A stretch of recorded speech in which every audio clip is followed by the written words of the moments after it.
One of my favorite characters is Elle, the detective. He's like genius, eccentric detective, which is an absolute stereotype that you have in so many things. You got, I'm trying to think of who's like Monk, like those characters.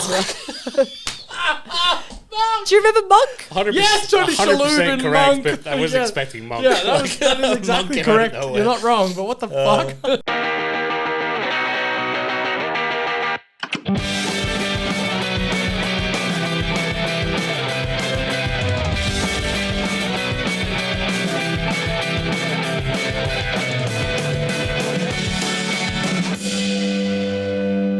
Well, hello, and welcome back to Gateway to Anime. How are you all? What's going on? Charlie, how are you? I'm good. I am shrouded with mystery, and I am going to do some investigating. So this is the worst introduction to what we're about to do. Graham, how are you? Hopefully better than that. I'm searching for clues in a crime scene of podcasting.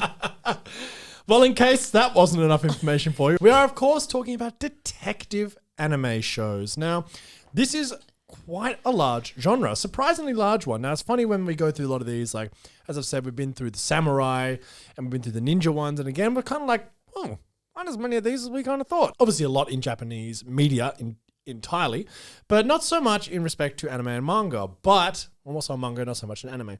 However, the Detective Cup runneth over in anime and manga, and it's actually in more places than you think.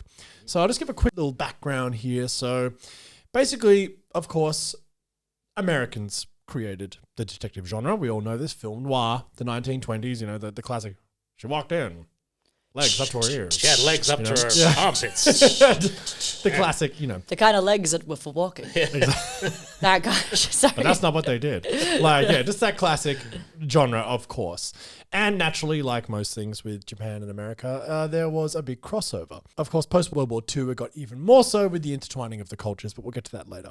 So the detective fiction genre spread widely after the 20s, when it sort of got picked up by Japan. But in Japan, they created the genre somewhat new. So they called it Tantai Shosetsu, which means detective fiction, and later became known as Suri Sosetsu, which is deductive reasoning fiction, which is kind of the genre. This is more in novels and films back then, but this can be applied to anime and all these things you can hear me talk about. You will start understanding once we start talking about the animes. They changed a little bit in respect to that. Japan obviously did it Japan's way. So yeah, it's very heavily influenced by the US, but we're talking a little bit more sci-fi, a little bit more erotic, a little bit more experimental when Japan started doing it. Then there was Edogawa Rampo, who was the first Japanese modern mystery writer and the founder of the Detective Story Club in Japan. That's right, there's a club. Sounds like a cool bunch of guys.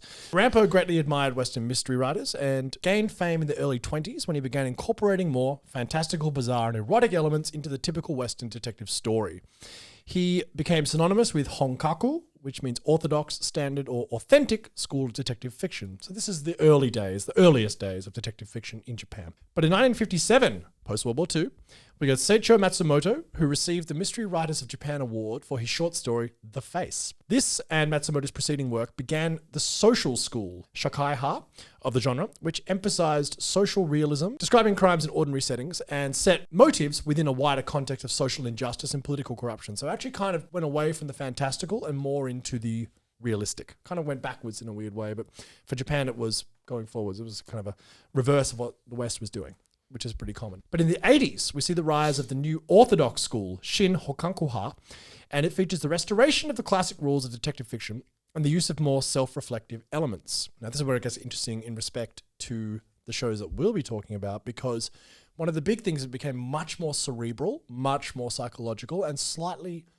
more fantastical again, which pretty much all of the shows we're talking about deal with.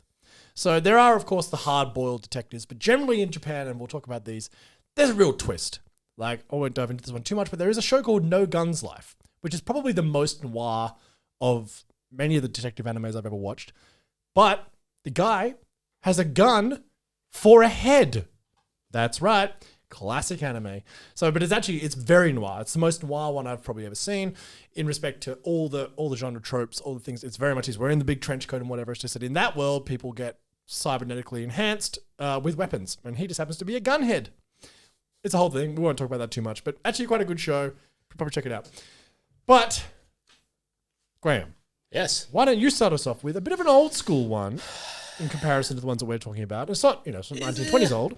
It's old, but it's probably more relevant than a lot of these shows. Well, it's unbelievably influential. Yeah. And it's one of the most influential. It's not the original movie. No. But because we talked the movie to death at this point. One must if you talk about anime. But Graham, why don't you talk to us about your show? It's probably loosely detective. It's a mixture of cyberpunk, sci-fi, body horror type stuff. So I'm going to be talking about Ghost in the Shell standalone complex. Hey-o. I think probably most of this is a gateway to anime, so maybe not, but I think most people are familiar with the original movie. It came out in 89? Yeah, around then. Late 80s. It's been around a while. So Ghost in the Shell standalone complex is a follow-up series to that. It was produced by Production IG, correct, who did the movie as well. If you don't know that name, they did Haiku and Fooly Cooly. Yep. Bunch of other stuff. Standalone Complex was written and directed by Kenji Kamiyama, but it also brought back the original manga author to the production, who is Masumi Shiro. It follows the Major and also the other people that are in Section 9. I'll read you the synopsis because I went back through and watched all the videos and stuff, and I didn't know what the hell it was about. I was like, I don't remember this at all. In the not-so-distant future, mankind has advanced to a state where complete body transplants from flesh to machine is possible. This allows for great increases in both physical and cybernetic prowess and blurring the lines between two worlds. However, criminals can also make full use of such technology, leading to new and sometimes very dangerous criminals. In response to such innovation, new methods and new crimes, the Japanese government has established Section 9, an independent operating police unit to deal with these crimes. And that's basically the plot. It does stay quite close to the movie. It's about people being hacked and the nature of, individuality, the blurring of lines between people and machines, terrorism. Like, it's a huge series. Very It's existential. Yeah. It's not just a straight-up detective show, as most of these other things are. It does lean into like the nature of humanity a lot. Yes. You're basically just tracking down cyber criminals and sort of exploring what it means to be human, pretty much. Very Blade Runner-esque. Yeah. It's very Blade Runner or cyberpunk, I guess we got to throw in there now. Yep. Like a lot of cross streams and that sort of stuff. Absolutely. Do you think there's a difference between genres that are like detective and police work? Like, do you think they're different inherently? So if you've got like a Sherlock Holmes as a private detective, or you have like a bureau of detectives in an FBI, are they somewhat different? Or do you think that it's kind of evolved to be the style more than like what it literally is about? It's a good question. I mean, is Law and Order a detective show? Technically, yes, but it's also a cop show. Yeah, it's a cop show, but they're detectives. No, yeah. Is there lawyers in that as well? Lawyers as well. That's But- the two sides. Oh, It's yeah, law, true. Law and Order. See, I would say that like Scandinavian noir, like Scandi, those kind of Yeah, shows are often following police, but are very much more noir, very much cerebral. more detective kind of Yeah.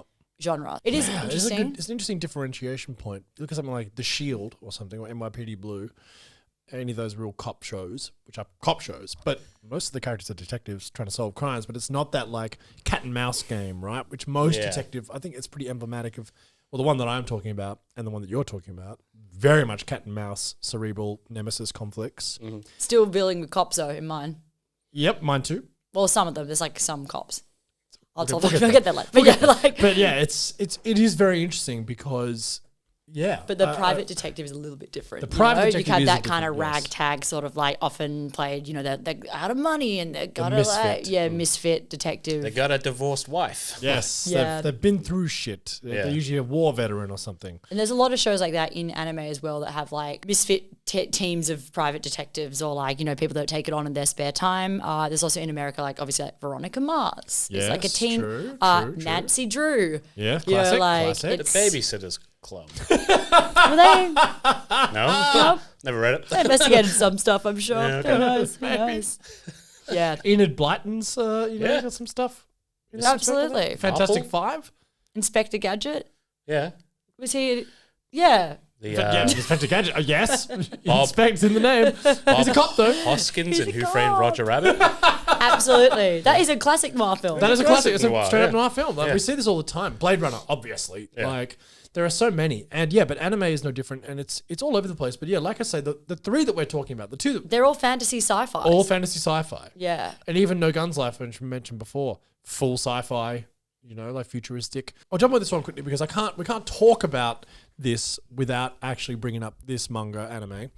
Not one that I've ever really seen because it always seemed very kiddie to me, but is the third highest selling manga of all time, behind only One Piece and, we bring it up again, Golgo 13, which no one seems to know a fucking thing about. It is the second most we need to read it. Manga of all time, and I have no fucking clue. I remember I read the synopsis out when we looked it up and we brought this up like last time. We're all like, that sounds sick. Never heard of it. I don't even, no one talks about it online. No one knows a damn thing. I guess it's just one of those things that was big in Japan.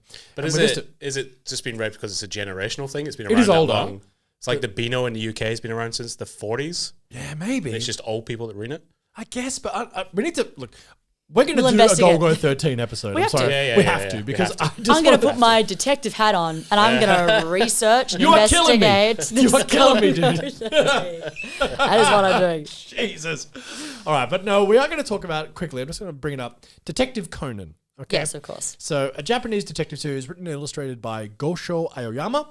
It's been serialized in Weekly Shonen Sunday since 1994, with the chapters collected into 103 tankobon volumes as of April this year, 2023.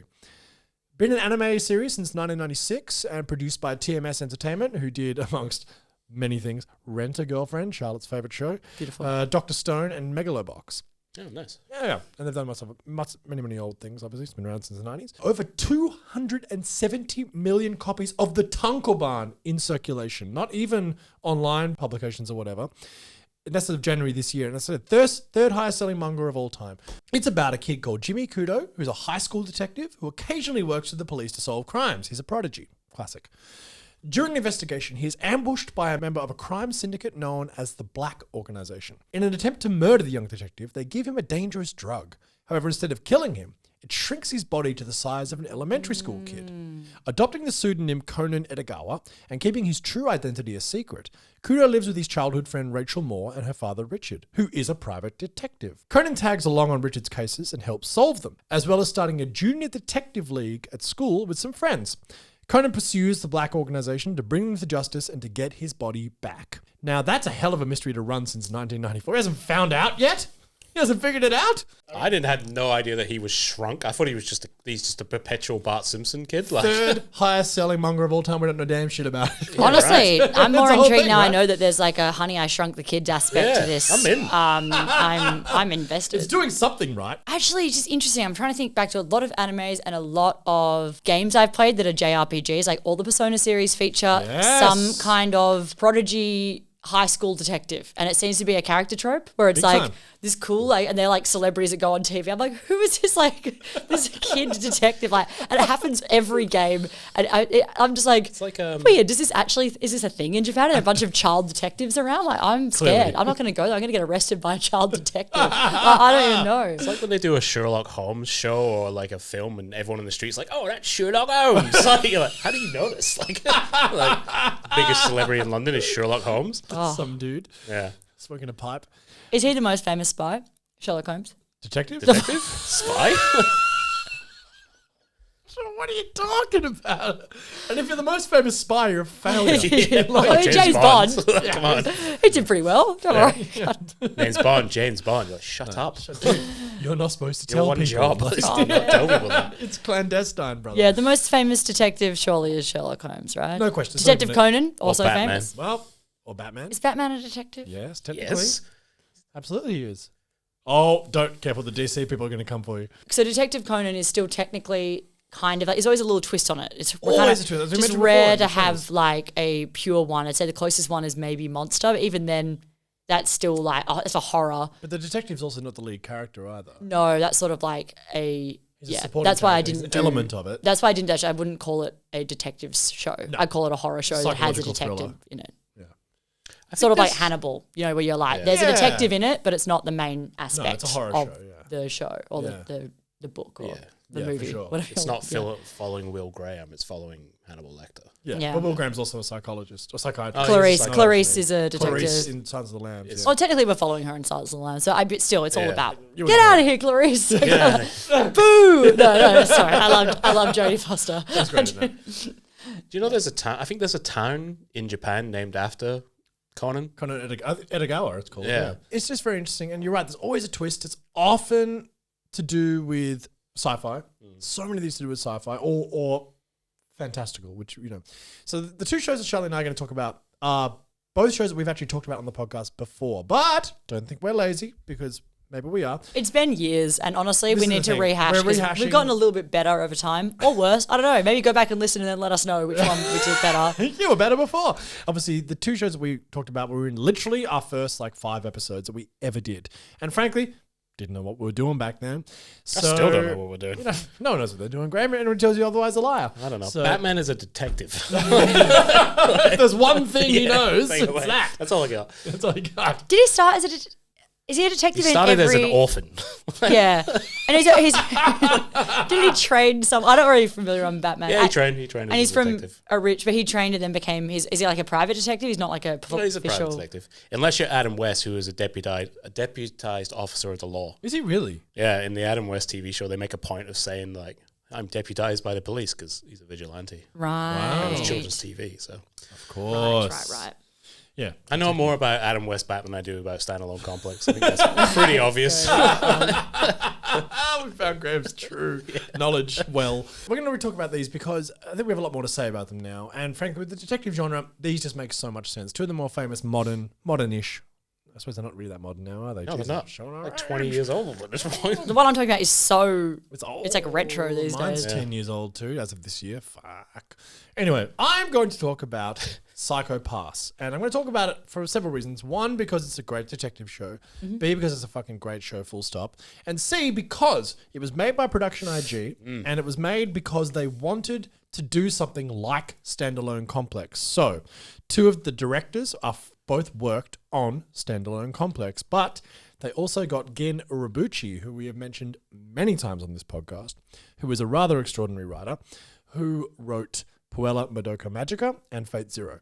Now, when he wrote Puella, the head of Production IG literally went, this guy, we want this guy to work on this project. And he put them in touch with the two directors, and that is how the show was born. So, there you go. Yeah, literally wouldn't exist without Some guy walking Standalone through the Complex? corridors going, you there, boy. But also, none of these shows would exist without Blade Runner, which is their biggest, heaviest influence, and they wear it on their sleeve quite heavily, as they should, because Blade Runner is amazing. So, Psycho Pass is a cyberpunk psychological thriller produced by Production IG and co-directed by Naoshi Shiotani and Kitsuyuki Motohiro, who both worked on, as I mentioned before, Standalone Complex and the original movie. Japan is now under the control of the Sybil system, a seemingly all-powerful, omnipotent, biomechatronic computer network which endlessly measures the biometrics of the citizens' brains and mental states using cymatic scans. The resulting assessment is referred to as a Psycho Pass, which includes a numeric crime coefficient index revealing the citizens' potential for criminality and a color-coded hue, alerting law enforcement to the improvement, clearing, or the decline, clouding of their Psycho Pass. If a citizen's crime coefficient index raises above 100, they are pursued by the Crime Investigation Department of the Ministry of Welfare's Public Safety Bureau, split into two teams of inspectors and enforcers. So enforcers are latent criminals who are charged with protecting the detectives and doing the dirty work, enabling the detectives to maintain their clear hues. So in this world, not only does the Sybil system track people's potential to commit crimes, it also literally gives you jobs. It runs everything.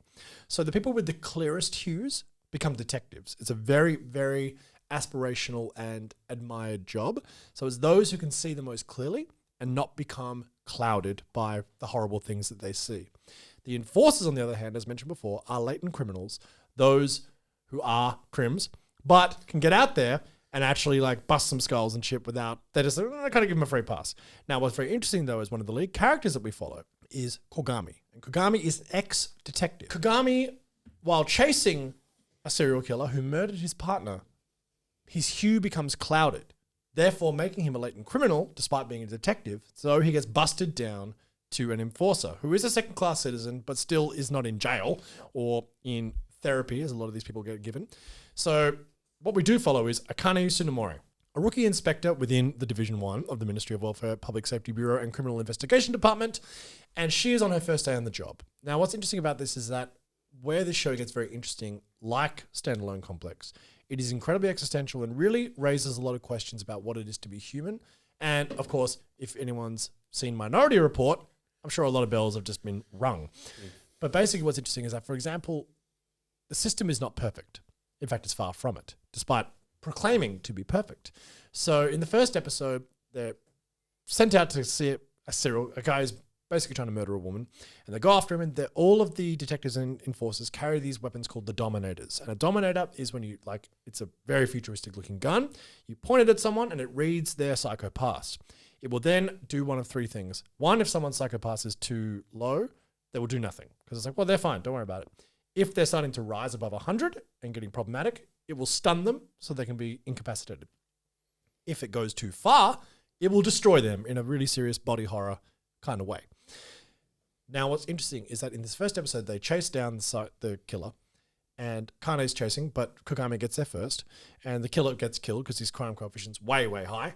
But, interesting enough, the victim is so traumatized that her crime coefficient goes up to the point where the Dominator says she must be eliminated because she's so fucked by the horrifying experience that she has urged to kill. So Kagame just points the gun at her. He's like, well, gotta do what I gotta do. But then Tsunemori points the gun at him, and his crime coefficient isn't high enough to be killed, but is enough to be stunned, and she stuns him. That is what this whole show is all about. It is always asking these questions. Then, of course, there are twists and turns, and I'm not going to spoil them here because you should go watch this show. It is really, really good. Mm-hmm. There are 3 seasons. The first season is by far the best, written by Gen Urobuchi. Second is also written by Gen Urobuchi. Unfortunately, nowhere near as good. I gave up in the second season. Yeah, and so did a lot of people, I think. It's a big mess. I'm one of the few psychos who has kept up with Psychopaths. Shoot that man. It's my turn to be fucking cringe. So I've kept up with it. The third season gets a lot better. It's not written by Gen Urobuchi anymore, but it is a little bit silly in that the 2 new lead characters are basically magic, but it's still pretty cool. So there are a bunch of movies, which gets a little bit confusing. There's like 4 of them. A 5th one about to come out, in fact, because the 3rd series stopped and then was finished by a movie. It's been a very complex, kind of messy run this show's had, but I still, on the whole, think it's really great. But that first season of Psychopaths is just so incredibly good. It could have easily stood alone, and I would kind of wish it... Stood alone complex? Oh! We are just... 3-pointers all night. Yeah, anyway. So we're all just hoping that it would hold that level all the way through. It hasn't, it has dipped. But at the same time, if you just watch that first season of Psychopaths, you will be so heavily rewarded because the characters are brilliant, the story is brilliant, the world is brilliant, it's quite terrifying, and also asks some really serious existential questions and philosophical questions. As I mentioned before, Makishima, one of my favorite characters of all time, especially as an antagonist.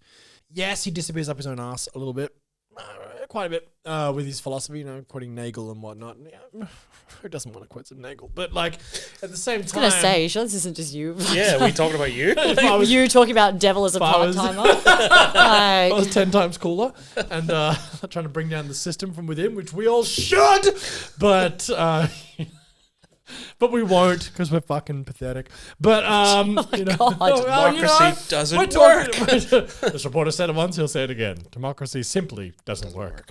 Anyway, I love Psychopaths. You actually watched it before me. And it's one of those ones I actually show a lot of people as gateways. Yes, bringing it back to the podcast, the whole thing. On the what? It's been a while since we talked about any gateway anime, but this one is a real. All 3 of these are. Is it? Yeah, this one's a real good one because, and that's why we talked about it early on in the podcast, because it's very Minority Report. It's sci-fi. It's really clear. There's a lot of, talks about rehabilitation versus, what was the thing? Yeah. Restorative versus retributive justice. Yeah, because you've got people who, experience trauma, who then their hues get clouded, and then they suddenly are the ones who get arrested because they're the ones that now have not got the sound mind. A lot of cool sci-fi in there, lots of like, I can pick my outfit based on a button, like that kind of stuff, which is always a treat, and good characters. Yeah. Cool design. It's just a cool show. It's really easy sell, easy watch. Yeah. Second season, I don't know about that, but the first season's easy to watch. No, it's great. And like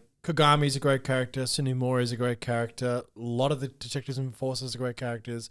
Makishima, as I mentioned before, such a good character, such a good villain antagonist, because there's some parts of him you're like, oh, kind of right, dude. Like, which is a good thing for an antagonist to have, as opposed to just mustache twirling and be like, ha, people's pain is fun to me. You're like, yeah, great, dude, whatever. No one can relate to that. But like, at least with him, he's like, hey, this system's fucked. Yeah. He goes about it the entirely wrong way, but you know, the system is fucked and he wants to break that system. He just goes about it as horrendously as you could possibly imagine. But I just think it brings in a lot of different questions as well about sort of Confucian society, which obviously Japan is based in. Most of Asia is based in Confucian ideology and philosophy. And of course the collective and the whole idea of this. And there's this wonderful scene. Well, it's not wonderful, it's horrible, but it's a brilliant scene. Without spoiling too much, a character can wear something on their head which stops them being scanned by the psychopaths.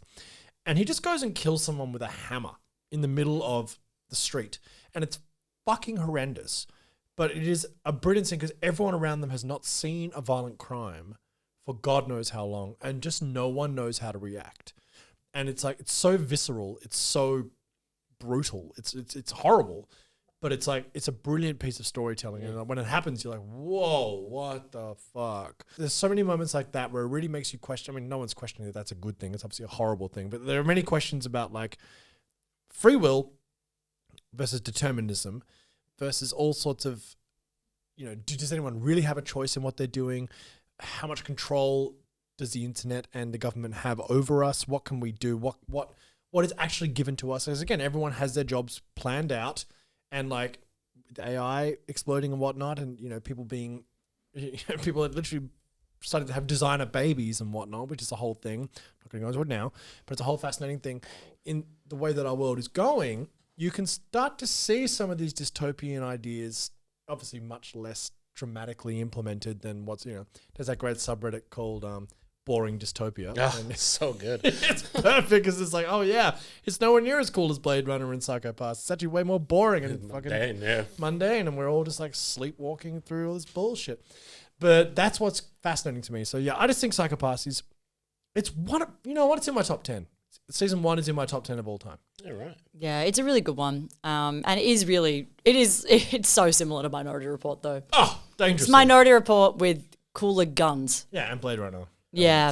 It's funny that both of the ones you guys talked about were futuristic, like, you know, cyberpunk. Because, I mean, it does lend itself, neo-noir lends itself to that stuff so easily, and to anime in particular, I think. This one is definitely not a sci-fi, but it is a fantasy. It's a I mean, I said that, and then I was like, of course it's a fantasy. Yes, it's a fantasy. It's real. This one, if you haven't heard of it by now, I'm genuinely going to be shocked. Even if you have never watched an anime in your life, you've probably heard of this one. It's a story of a guy that finds a notebook and then sometimes he writes some names in the notebook and then people have heart attacks and die. And he also then decides that he may as well become a god of a new world. He's also a high school student. And yeah, so this is the story of course, Light Yagami in Death Note. That's a very simplified version, but that's the plot. Much it. There you go. Well, Shinigami is bored.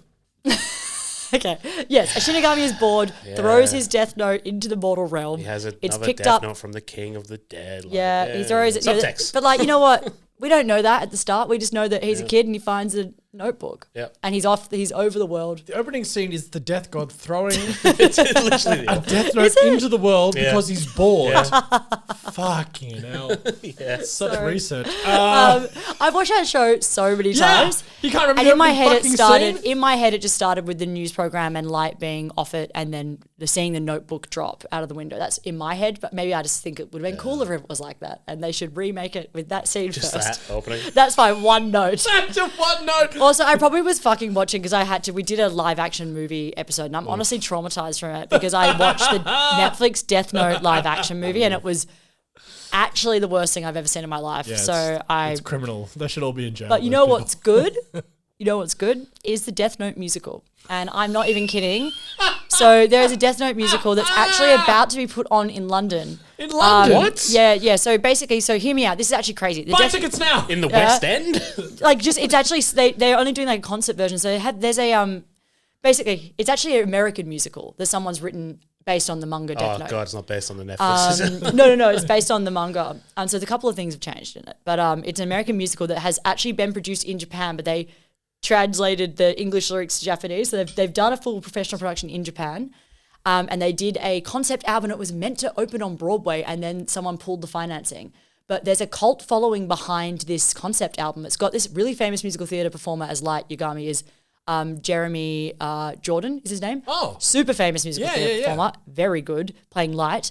It's a banger. I've been playing one of the songs on repeat around my house. I'm like, what about the future? And then I think Light is a bit more... apparently his like motivations are a little less like I'm the god of the world and more kind of like God, this sounds amazing. Yeah. Sorry. But apparently it's really good. I want to see the deaf guys doing like the can across the stage. Oh man. Apparently it goes off. Like apparently it's really, really good. So a lot of and the interesting thing about this is, as we've mentioned many times before, most successful anime and manga have Japanese musicals. Have stage shows. So I've seen the Naruto one, which I had the best time ever watching the Shippuden musical, and I was living for it. It was actually quite astounding. Thank you. And they're like those ones. This is different because it actually was meant to open on Broadway.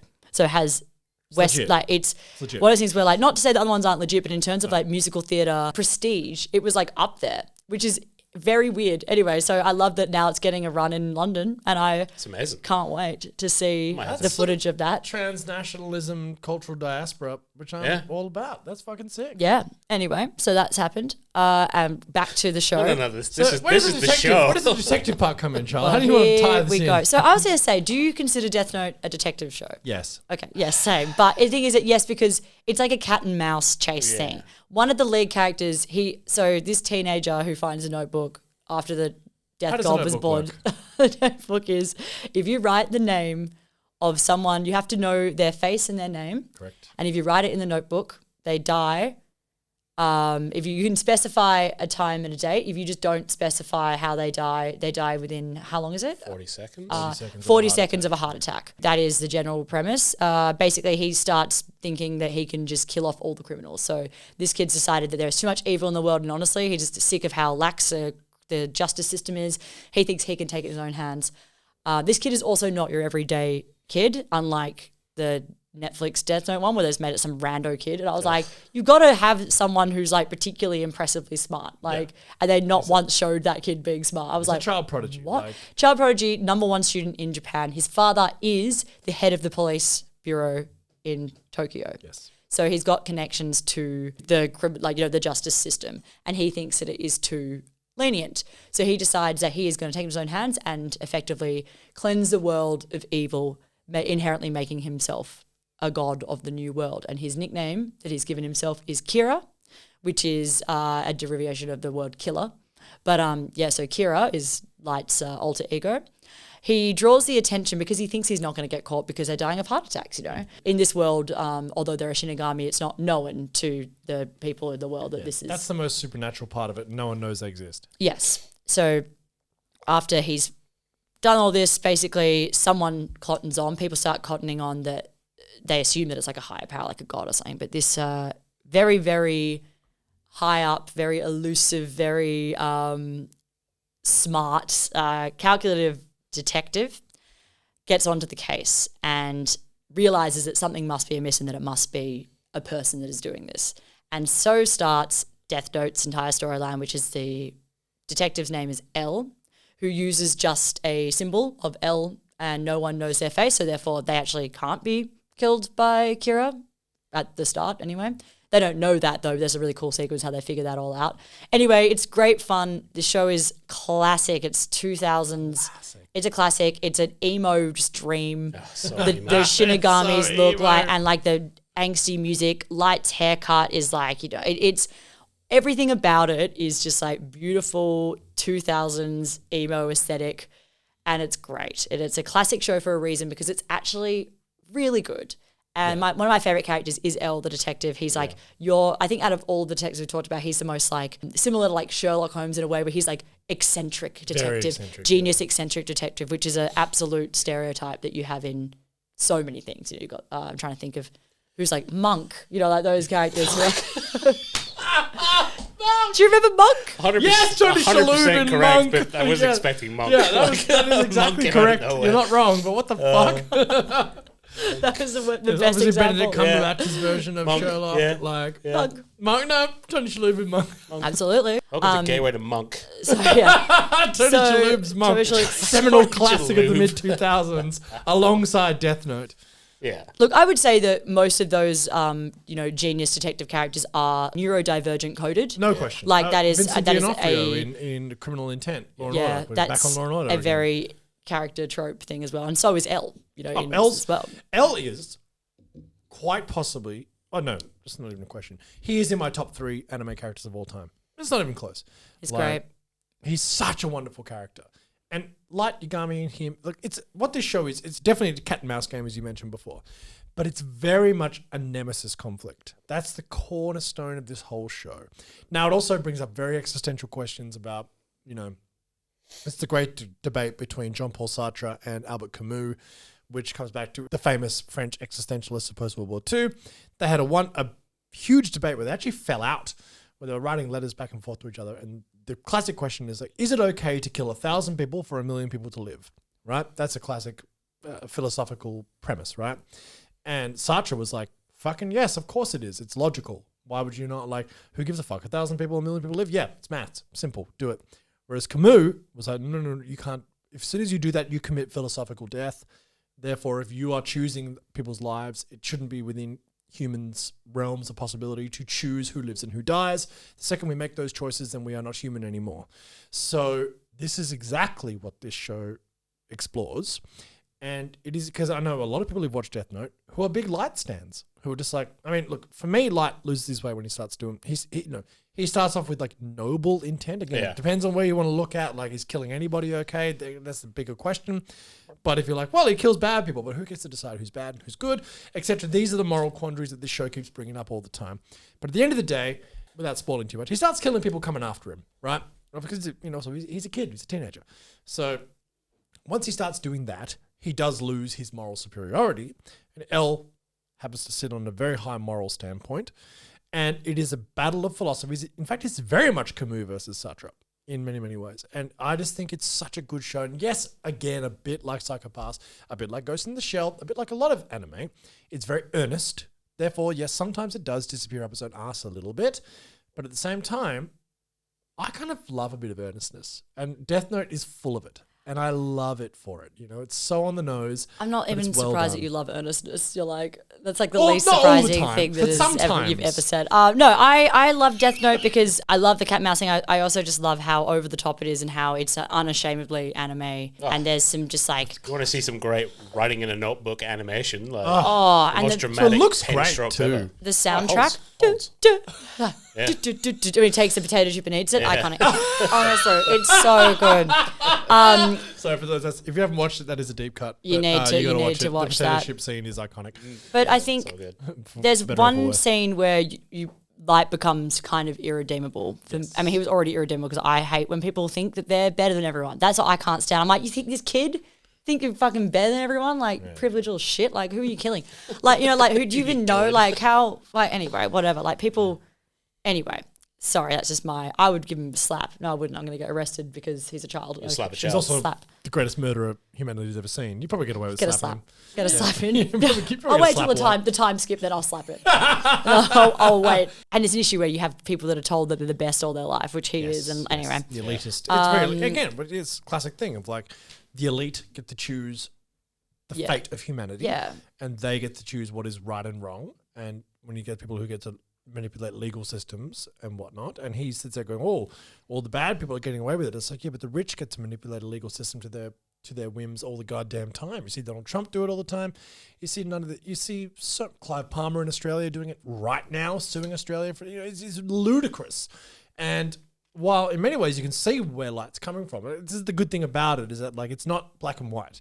What's great about this show is that there are shades of grey, and you do sometimes cross in between Elle. Elle is still very dogmatic in his belief structure, which is his weakness.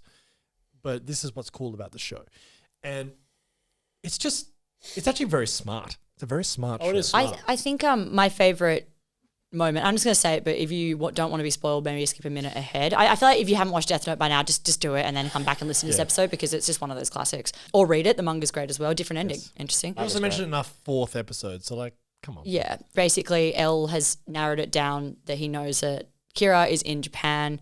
He knows that they must be connected to the FBI. What are they called? The Japanese police is called, police, the federal police.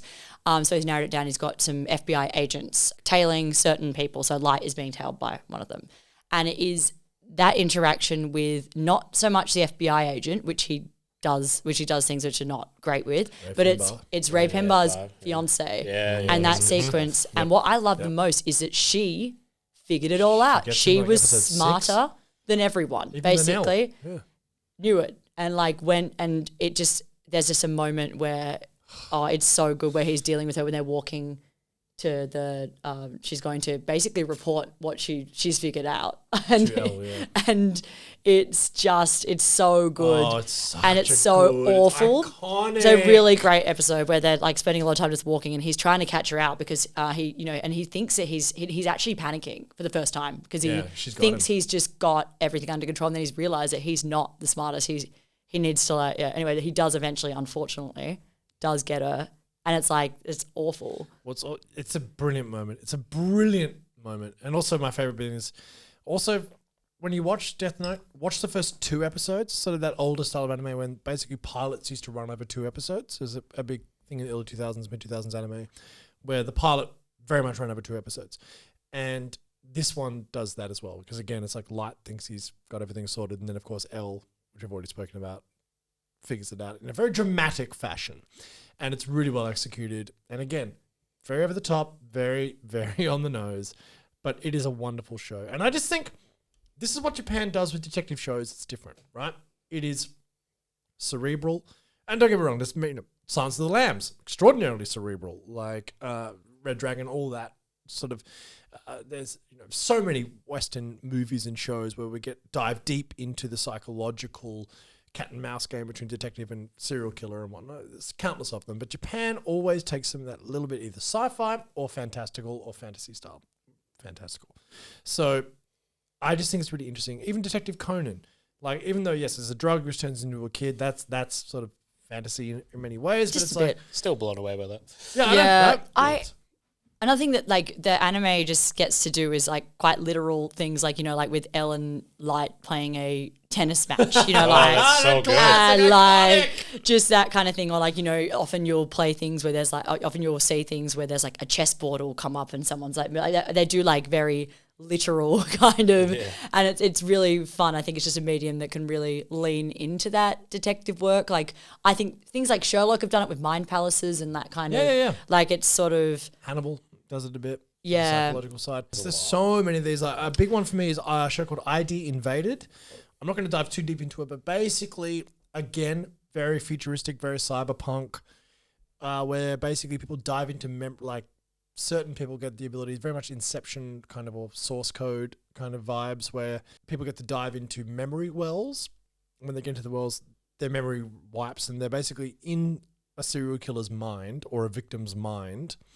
And it's all very subconscious-y, it's all very stylistic, kind of Inception-y, as I mentioned, sort of things that you're not quite sure what's going on, and the detective has to go on piece, but they wake up knowing that they're a detective, but nothing else, and they have to piece everything together. And it's very complex, very interesting, but it's also, like Psycho Pass, is an anime original. Only 1 season, and I loved it. Also, Kentaro Suda, one of my favorite voice actors of all. Probably the best voice actor in Japan. He voices the lead character, and also the lead character, a little bit like Kogami in Psycho Pass, has a dark past. Things have gone wrong for him, and he's ended up in the place that he's in. I won't spoil too much, but ID Invaded, very, very cool. Very Inception, very source code, very cerebral, but sci-fi. Excellent show. Another great one. No Guns Life, I mentioned before. Gun for a Head. I mean, what else is there? There's also a lot of like comedy, sillier, like Billionaires Detectives Club and like that kind of thing, right. Or even just like shows that are kind of on the more fun side. Another fantasy one is Bungou Stray Dogs, which is about a detective agency, but they all have supernatural abilities. So literary abilities. Yeah, they're based on famous literary characters, but one guy turns into a white tiger. Like there's a bunch of stuff there. There's this really great show that we should have mentioned about a detective that has a butt for a face. Butt Detective, It's just the called classic. Butt Detective. And I'm honestly just going to read out the synopsis because I've never watched it. But when I was looking up animes to do detective on, this is one Charlotte of the pitched first this pretty ones that hard, came and I had up. to really put my foot down. That's a dangerous Google as well, isn't well. Butt detective? It's a dangerous Google. Such a simple, beautiful synopsis is a polite and meticulous super sleuth known as the Butt Detective solves a myriad of baffling mysteries, blowing raspberries in the face of crime. And great.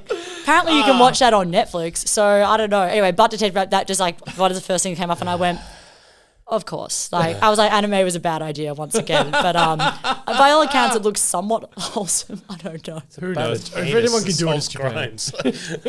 It's a butt for No, gun I for a get head the and a butt boat. for a head. I mean, come on, man. You know, Someone had to do it. They say there's no originality in the media anymore. you aren't watching enough anime, people. Butt detective. Butt Detective. Yeah, so many different others? ones. Moriarty the Patriot. Moriarty the course. Patriot, of course. Also by Production IG. Yeah. Yeah, Yep. that is Very literally slick. Sherlock Holmes. Literally Sherlock Holmes, but Yep. through anime. Look, I thought it was fine. It was fine. Great. It was all Apparently right. the manga's really good. We talked mostly about detectives, but obviously crime. You've got Do a like separate episode super, on that, I yeah, think, because we yeah. could talk about Lupin the Third, 91 and like, Days. the Great Pretender. Yep. Great All of those Pretender. kind of like crime ones where you follow people doing the crimes, and then the detectives are like, oh boy, like Akadama Driver. Akadama Akadama Drive. Drive. Akadaka yes. Drive. I love Akadaka Akadaka Drive. Akadaka Drive. The highway to hell. Just ACDC. The anime. Who's your favorite anime detective? L. Come on. Yeah, it's probably L. Oh, Butt Detective's up there. So look, this is a very dense topic. So much to talk about. And again, we retreaded some old ground because we felt we needed to. But also, like, once again, I guess it's sort of that thing is like we are called Gateway to Anime. And like all three of these are absolutely killer gateways to anime. Now, even if you're past that stage and you've been with us on the journey, like the detective genre, I just find it so fascinating. And there's just so much of it in so many different ways. So that is our detective anime episode. Thank you so much for listening. We always appreciate it. Now, you can find us on www.gatewaytoanime.com. You can also find us on Instagram, TikTok, and YouTube. You're probably watching us on YouTube. Hopefully you are. Otherwise, you can find us on Apple Podcasts, Spotify, or wherever you get your podcasts. And if you really like what we do, you can join our Patreon, which is www.patreon.com/gatewaytoanime. We're obviously a small operation, but we're trying to work hard to get the best content we can out to you. And if you want to help us out, do so. But if you don't want to do that, and again, it's a whole commitment, you can always buy a shirt. You can buy a shirt through our Instagram shop or through our website. And that is $35. None of us are wearing them right now. Great. It's really cold in here. So It is really cold. we don't We're have in jumpers yet. We'll We're get in them Monday. jumpers. We'll get hoodies next when we sell out the shirts. But again, all these little things are going to help us. So thank you so much. Follow us on social media. Hit us up with your favorite detective shows. We'd love to hear about them. We'd love to talk. We'll always talk to you guys on Instagram and TikTok and whatnot. So hit us up. Thanks again, Charlie and Graham. Always a pleasure. Always. Detectives, let's go get sleuthing. We'll see you soon.